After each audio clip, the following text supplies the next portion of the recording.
শিউলিতলা একটা ছোট গ্রাম, যেখানে সকাল আসে মোরগের ডাকে আর সন্ধ্যা নামে শিউলি ফুলের গন্ধ নিয়ে। এই গ্রামেই জন্ম নিয়েছিল এক মেয়ে, নাম তার ইরা চক্রবর্তী। সে খুব সাধারণ ছিল, কিন্তু তার স্বপ্নগুলো ছিল একদম অসাধারণ।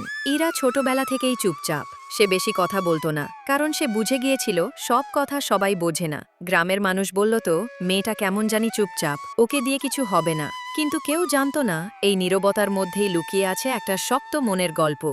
চুপ থাকলে মানুষ আমাকে কম কষ্ট দেয় ম্যাডাম। কথাটা শুনে শিক্ষিকার চোখ ভিজে উঠেছিল, কারণ এত ছোট বয়সে এত বড় সত্য বলা সহজ নয়।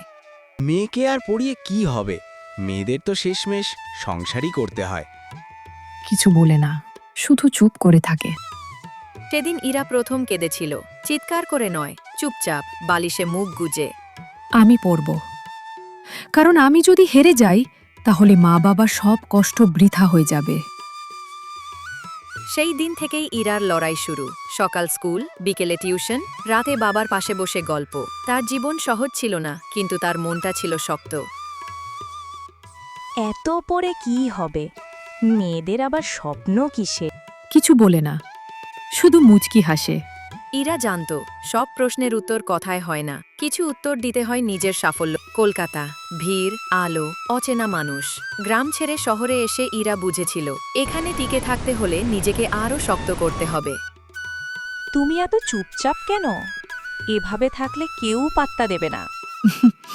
পাত্তা নয়, আমি নিজের জায়গা বানাতে এসেছি। পর দিন কেটে গেল, করতে হবে। দিনের পর দিন কেটে যায়, অবশেষে আসে সেই দিন। ইরা চাকরি পায়। প্রথম বেতনের টাকা হাতে নিয়ে সে কাঁপছিল। মা, আজ তোমার মেয়েটা নিজের পায়ে দাঁড়িয়েছে। আমি জানতাম তুই পারবি। এক পরে ইরা গ্রামে ফিরে আসে। সেই চুপচাপ মেয়েটাই আজ সবার অনুপ্রেরণা। আমি খুব সাধারণ মেয়ে, কিন্তু আমার বিশ্বাসটা ছিল শক্ত। যদি কেউ তোমাকে ছোট করে, মনে রেখো, তোমার নীরবতাই একদিন তোমার সবচেয়ে বড় উত্তর হবে। নীরবতা দুর্বলতা নয়, ধৈর্যই আসল শক্তি। আর যে মেয়ে নিজের ওপর বিশ্বাস রাখে, সে একদিন ঠিকই জিতে যায়।